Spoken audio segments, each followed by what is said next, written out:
The Guardians of the Galaxy.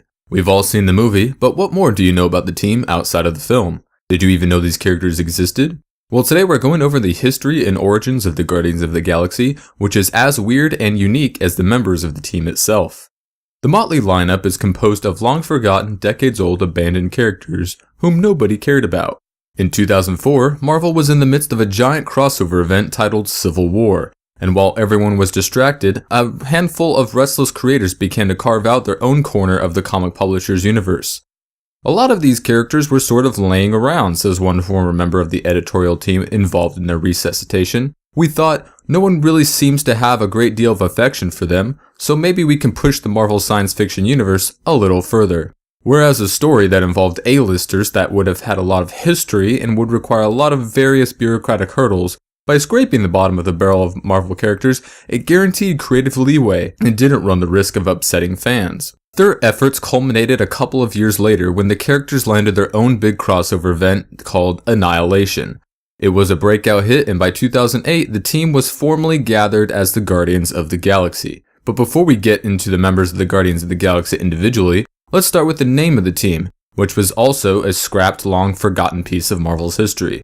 The Guardians of today actually have nothing to do with the team's original lineup, which consisted of a 20th century astronaut named Vance Astro, a crystalline alien named Martin X, a human living on Jupiter named Charlie 27, and a blue alien named Yondu from Alpha Centauri. The only of these OG Guardians that most people of today wouldn't be familiar with is Yondu, played by Michael Rooker in the movie. The Guardians were actually formed to fight an alien race called the Badoon, which had taken over the galaxy in 3007 AD and had destroyed a significant portion of the humans throughout the galaxy. They'd occasionally call heroes like Captain America to the future to lend them a hand, or even travel back to the 20th century to get info about an earlier failed Badoon invasion and completely mess with the timeline. One example, the 20th century astronaut Vance Astro meeting his younger self, awakening his superpowers early, and basically leading him to becoming an entirely different superhero. By the way, you often see him with Captain America's shield because this story takes place in a possible future called Earth 691, as opposed to the main Marvel universe numbered 616. Despite first showing up in 1969, the official Guardians of the Galaxy comic wasn't published until 1990. It ran for 62 issues before being cancelled. The second Guardians of the Galaxy comic series, with a lineup much closer to the movie and operating in the 21st century instead of the future, debuted in 2008. And of course, taking place in Earth 691, the Guardians weren't even part of the official Marvel universe until the recent revival. And on that note, let's explore the team's members of the said revival and their respective origins. Premiering in Marvel Preview Volume 1, Number 4, we have Peter Quill, aka Star-Lord. Originally an immaculate conception due to planetary alignment and true son of Jason of Sparta, making Quill have Spartax, when Peter is born, his mother's husband fails to see his resemblance in the space baby, and assuming infidelity, attempts to kill Peter at birth only to have a heart attack and die. 11 years later, aliens come down and kill Peter's mother, leaving him a revenge-bent orphan. As an adult, Quill trains to become an astronaut, excelling at everything and being a total dick about it. When an alien race tells the astronauts they must choose one of their fellows to be taken and become the interplanetary hero Star-Lord, Quill is not chosen, so instead shoots his competition for the spot and steals a ship. Even though he clearly cheated to become the Star-Lord, the aliens give him the superpower-granting costume and a gun that can fire the 4 elements anyway. Steve Englehart, who created the character in 1976, intended to write a series of adventures for the hero, who started out as an unlikable person who grows into a true hero. I deliberately made him a complete asshole, Englehart says, with the idea that I was going to write 12 stories about him as he worked his way through the galaxy, and by the end of it, he would have become this great hero. The character's very name still carries the seeds of Englehart's sharp humor. Peter Quill. Peter as a reference to a dick, and Quill as a reference to a dick.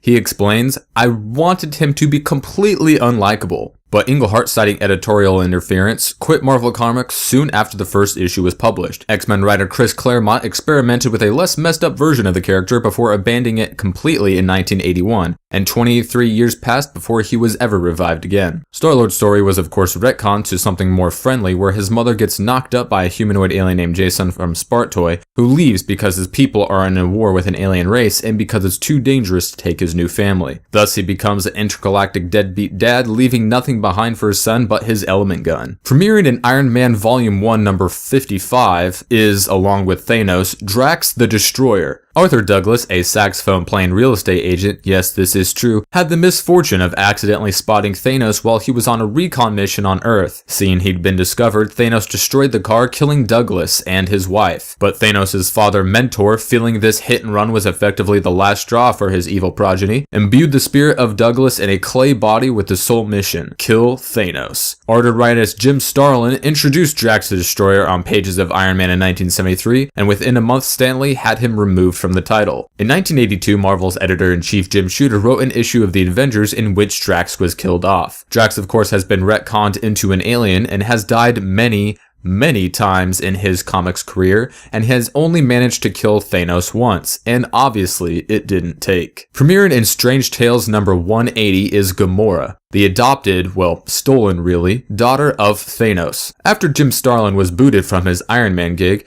he continued to chronicle the dastardly actions of Thanos in both Captain Marvel and Warlock. By this time, Starlin was having problems with editorial constrictions, and the 1975 story in which the alien assassin Gamora debuted was, in part, a metaphor about Marvel Comics as a purveyor of conveyor belt junk. Green-skinned and decked out in a fishnet unitard cut down to the navel, Gamora wielded a dagger and called herself the deadliest woman in the galaxy. But when she tried to slay her adoptive father Thanos, he killed her instead. She was out of the picture for nearly a decade and a half until, as he had done for Drax, Starlin raised her from the dead. Oh, and she totally boned Tony Stark, which apparently for Tony was quite painful. But I think I speak for him when I say, worth it. Premiering in Marvel Preview in Volume 1 number 7 is Rocket Raccoon. Originally named Rocky Raccoon, this gun-toting alien from somewhere near the black holes of Sirius Major debuted in a 1976 short by Bill Mantlo and Keith Giffen. The legal department was skittish about the prospects of a character named after a Beatles song, so 5 years later when he was returned for a guest appearance in The Incredible Hulk Volume 1 number 271, he was given the name Rocket Raccoon. Writer Bill Mantlo received considerable amounts of hate mail for that issue, but in the wake of Teenage Mutant Ninja Turtles phenomenon in 1984, a 4-issue Rocket Raccoon miniseries was greenlit. It was hardly a bestseller, and the character popped up exactly 4 times over the next 2 decades. Raccoon's origin itself stems from when aliens set up an entire world to house the insane for study, but eventually it lost funding, and the aliens who set it up left robots to take care of everyone. The robots felt the patients needed better companions and genetically modified the perfectly normal Earth animals the aliens had left behind. One of these genetically modified creatures was Rocket, and once the insane patients were cured, Rocket quickly left to explore the universe. Premiering in Tales to Astonish number 13 is Groot, a monstrous alien from Planet X. In the late 50s, Marvel Comics had fallen on hard times and laid off nearly its entire staff. In the months before 1961's The Fantastic Four marked the rebirth of the Marvel superhero, Stan Lee and Jack Kirby turned out a parade of bizarre aliens and monsters that menaced American cities, with names like Monstrum, Krang, and Droom. And then there was Groot, the monarch of Planet X, a walking and talking tree that consumed fences, cabinets, and barrels, and bent on taking a small town back to his home planet to study. He turned a nearby forest into his personal army with a plan of somehow using them to lift the town into space. But a human scientist named Dr. Leslie Evans snuck up behind Groot, dropping a pile of specially bred termites on him, killing the alien. Over the next 45 years, Groot would go on to appear exactly twice. Well, until Groot was rebooted along with the others in 2006, and then after the film, going on to becoming every girl's favorite superhero for some reason.